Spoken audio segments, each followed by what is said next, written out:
Most people think early retirement is about having enough money saved. But after helping hundreds of people with 2 million or more make this transition, the money is almost never the thing that I find keeping people stuck. What keeps them stuck is that they don't have a system for doing the hard things that early retirement actually requires. Things like pulling the trigger when the math already says go, making permanent decisions that can't be undone, or knowing where income actually comes from on day one without a paycheck. Those are the hard things nobody talks about, and willpower alone will not get you through any of them. My name is Taylor DeMars. I'm a third generation retirement planner and tax strategist.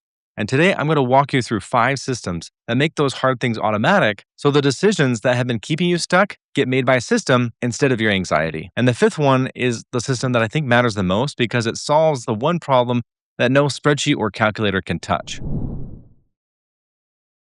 The first hard thing that keeps more people stuck than the other 4 combined is actually pulling the trigger. Specifically, those who have run the numbers, say 100 times with 2, 3, or 4 million saved, but still can't get themselves to commit to a date. They'll keep telling themselves some version of one more year. And there's a question I hear in meetings that's worded a dozen different ways, something to the tune of, what's the incremental benefit of me working one more year? And after watching this pattern all the time, I can tell you that one more year is actually more of an avoidance decision disguised as a financial one. Let me show you what that looked like for a client I'll call Bruce. He's a surgeon and 60 years old. His wife, Elaine, is 59 with some significant health concerns. Between the two of them, they have about $2.6 million saved in their retirement accounts and joint brokerage account. But the part that made Bruce's situation tricky is that work had actually gotten easier for him lately.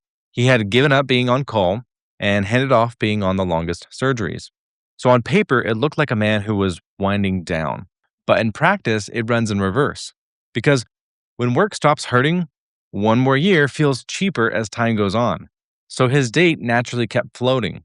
End of this year, probably. Well, maybe why not next Christmas? We'll see. And under the floating sat 2 real fears that he wouldn't name. And the first was, what if the market potentially drops 30% right as he walks out the door? And the second is, how am I going to cover Elaine's healthcare coverage in the years pre-Medicare? So we put his plan through the meat grinder, 1,000 different projected scenarios, comparing retiring at the end of 2026 versus the end of 2027. We also rewired the tax side, which was to spend down from the taxable accounts first, so we could chip away at the pre-tax money with Roth conversions while his tax brackets sat low.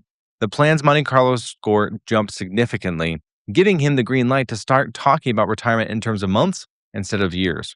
And his projected ending assets went from about $1.3 million to $4.6 million in today's dollars. This is the same portfolio and the same spending strategy, but the extra year was never the thing that was going to make it all work. The strategy was. If you want to see what this kind of rewiring looks like on paper, I made something for you. I put the whole workflow that we do for clients in a free sample plan that's linked below in the description. I'll talk about it more in a few minutes. Now, the numbers alone don't move a man who's been saying, we'll see, for 3 years. What moved Bruce to pull the trigger was what was sitting in his HR paperwork the whole time. He was waffling on a proposition his employer was making, which was saying, we'll give you $15,000 for 18 months notice. And I remember hearing that policy and thinking, well, there's the whole ballgame. Not because of the money, but because of what that money admits. His employer isn't a charity. Because if a business will write you a $10,000 check just to know when you're retiring a year early, that's the market putting a price on clarity about time. So Bruce did the thing that most don't expect. He actually pulled the trigger to give his notice for this December, short of either bonus window, leaving the check on the table. He was foregoing the $10,000 or $15,000, but trading it for starting his retirement about a year sooner than he assumed he had to wait. I've come to find that we as a society are tragically good at undervaluing our own time. Bruce was seeing the whole picture and seeing life's priorities for what they really were, so he could make the call to put his greater value on his own time. That's a forcing function, and it's different from a goal. A goal can float onwards and onwards, but a forcing function is a system and the structure that makes drifting cost more than deciding. For Bruce's situation, it was a notice in writing to his employer who now plans around it. For you, it might be booking that bucket list trip that you'd have to call and cancel, or having your income plan built around a hard date, so that a delay means unwinding real work. And if part of you is asking, what if I set the date and I'm not ready at that point? Look at your own track record. If the money is there and you've said one more year more than once, readiness was probably never the missing piece. but just having the right structure in place. The moment that a date goes on the calendar, most people might expect a wave of relief. And for about a week, that's what it might feel like. But then the mail starts because a date wakes up every permanent decision you've been able to ignore, and it comes due all at once. The couple I want you to meet next had about a dozen of those decisions in front of them. And what started them out was a sorting rule that I like to borrow from Amazon's playbook. Let's start by thinking about those major decisions. When to start Social Security?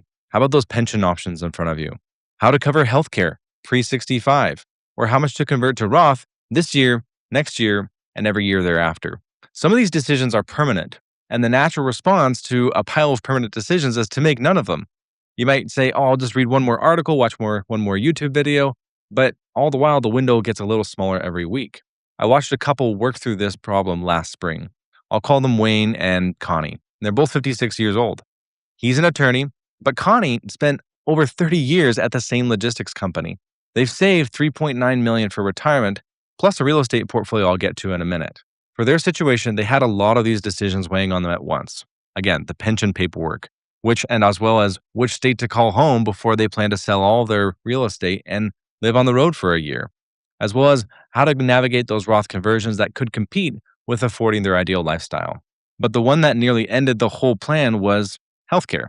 When they sat down with an outside specialist, the feedback they received projected a cost of $2,000 to $3,000 per month, every month, throughout retirement until they reached age 65.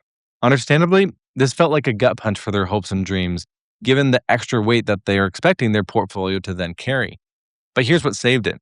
We stopped treating these moving pieces like one giant decision and sorted the pile into what Amazon refers to as one-way doors and two-way doors. They like to think that a one-way door is something that you can't walk back through. So it gets decided slowly on paper and in advance.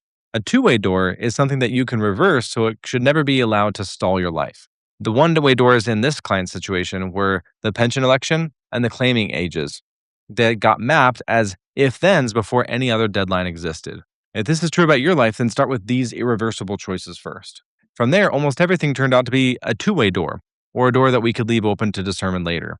For example, Wayne's 401k stayed put because leaving your job in the year that you turn 55 or later keeps that money reachable without the early withdrawal penalty of age 59 and a half. Spending for them will start also from the taxable accounts, which commits them to nothing today. And the Roth conversion is not going to be decided all today. It gets right-sized each fall once they have clarity on where their taxable income will land for each respective year. And their state of residence gets penciled in, and it can adjust in a year once they let that dust settle. And frankly, the healthcare question stays imperfect, but it just stopped holding a veto. Connie picked an action date in early May, her own version of Bruce's forcing function. She's retiring this August. And Wayne follows in September. And here's the part I love. As I'm filming this, their house is listed as are their rental properties here soon. And their Airstream that they have is now being traded up to the one that they're going to be traveling in full time in retirement. Connie admits it still feels scary to leave the place she's worked for 3 decades, but I would actually be more concerned if she didn't have at least some last minute jitters. So that's that system.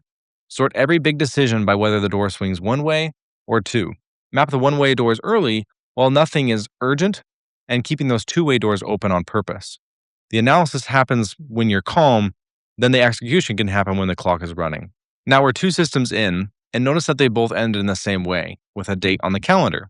Every door I walked you through exists on paper, so I built you a full sample plan for a fictional couple I call the Caldwells, who are both 61 years old with 3.1 million saved for retirement. Think of it as a behind-the-scenes look at the exact workflow we use to build a client's comprehensive plan, and all 5 of today's systems are in it.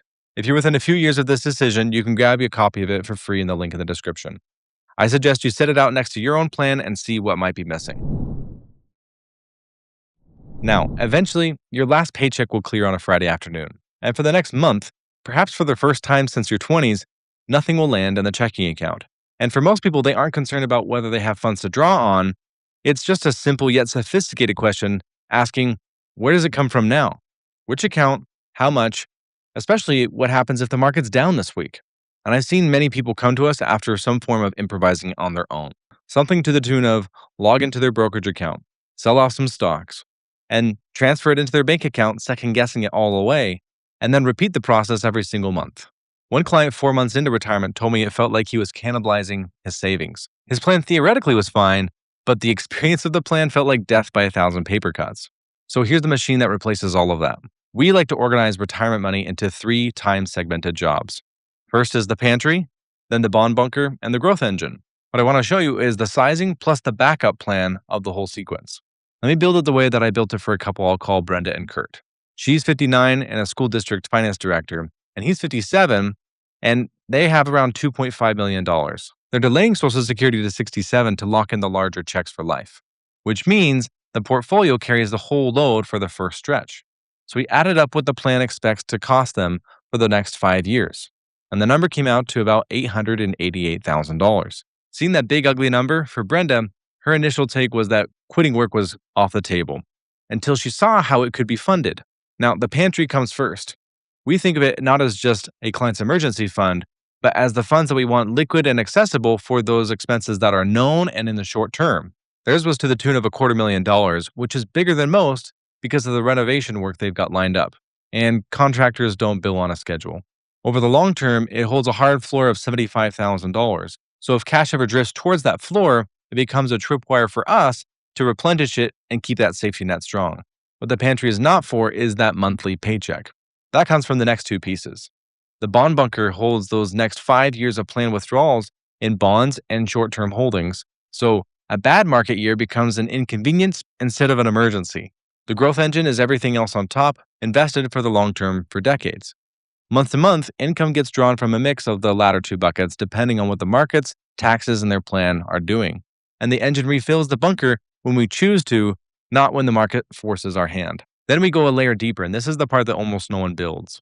We wrote down the fallback strategy in advance and in this order. If a rough stretch runs long in the markets, the wants for their strategy get trimmed for a season. Think one less vacation per year, delaying buying a second car for a few years.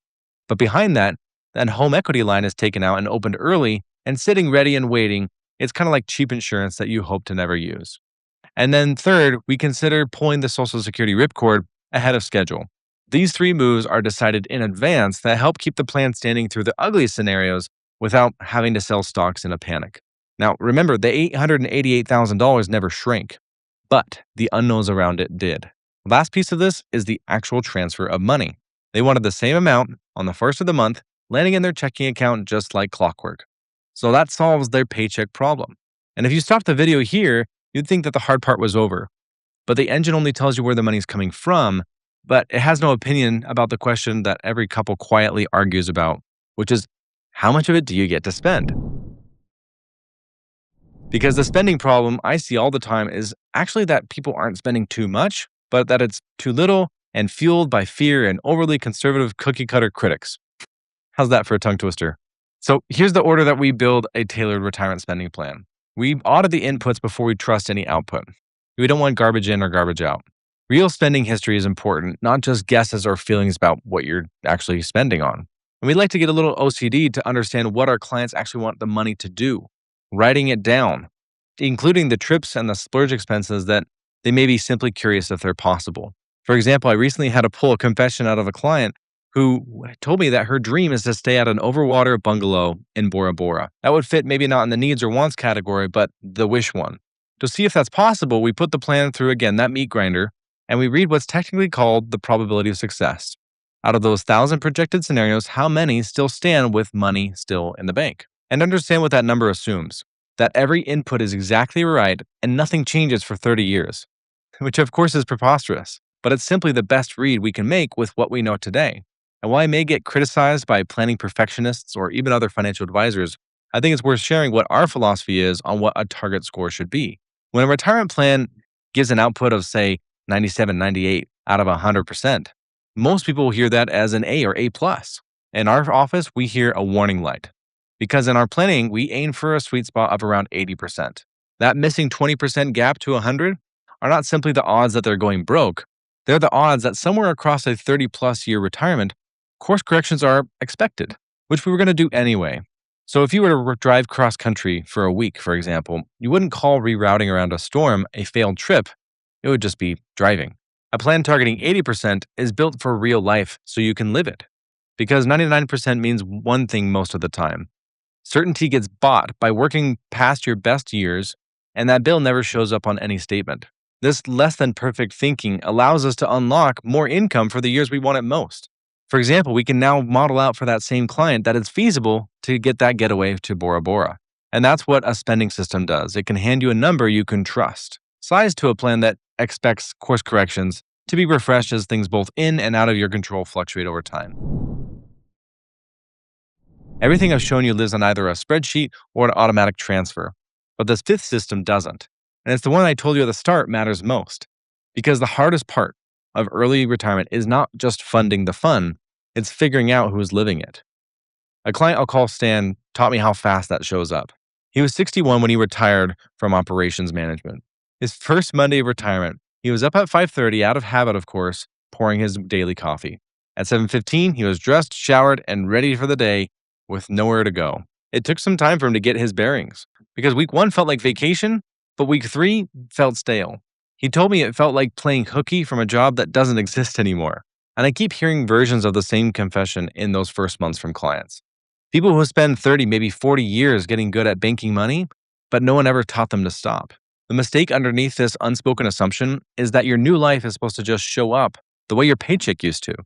It doesn't. You have to build the bridge before you cross it. And the way I coach clients to build it actually costs you nothing because you've already paid for it, and it's your banked PTO. Most people a few years out from retirement are sitting on at least several weeks of vacation time that they've hoarded the same way they've hoarded everything else. And here's my unconventional advice. Use it as a rehearsal. Take 2, maybe 3 weeks off and don't fly anywhere. Just stay home, wake up on a Monday with nothing scheduled, and live the retired Tuesday, the retired Wednesday, and if your employer would entertain it, maybe a short sabbatical is the full dress rehearsal. You'll find out fast where your real gaps are, whether the days need people in them, whether you need a project to keep yourself from driving your spouse crazy, or whether you need a reason to be out of the house by 9. That will help you discover whether there's still time to build those things instead of discovering the holes in week 3 the way Stan did. Which brings me back to Bruce, the physician. Everything he had been doing at work for these last few years, stepping back from being on call, clocking in just 3 days a week, was rehearsing, practicing the shape of a lighter life while still living inside the old one. Because now he has a granddaughter with fewer things to prevent him from seeing her. And his wife Elaine's health keeps reminding him that someday is not a plan. And for the cherry on top, he's now counting the days until December when the whole family is booked to go on a retreat together. His kids, his granddaughter, everyone there to celebrate his retirement. And maybe you've already built that bridge that will carry you into retirement. Maybe it's a shiny new motorcycle itching to hit the road, or a backyard project you can't wait to sink your teeth into, or a hobby that you've already started and you want to experiment with to learn some new tricks along the way. That's the pattern behind our happiest retired clients. Ensuring that you have strong relationships, a hobby, and a purpose in retirement builds the part of the system that never shows up on a spreadsheet or a statement. An ideal early retirement isn't supposed to be a willpower project. These 5 systems should help make it that much easier specific to your own life, because you can automate every dollar of your retirement, but you can't automate a Tuesday. That's one you get to build by hand. If you want to see what these systems look like when they're on paper, that sample financial plan is linked in the description below. And it's a behind the scenes workflow of how a comprehensive plan gets built in our office. I suggest sitting it next to your plan tonight, seeing the gaps, and that becomes your to-do list. Thanks for spending some of your day with me. I'll see you in the next video.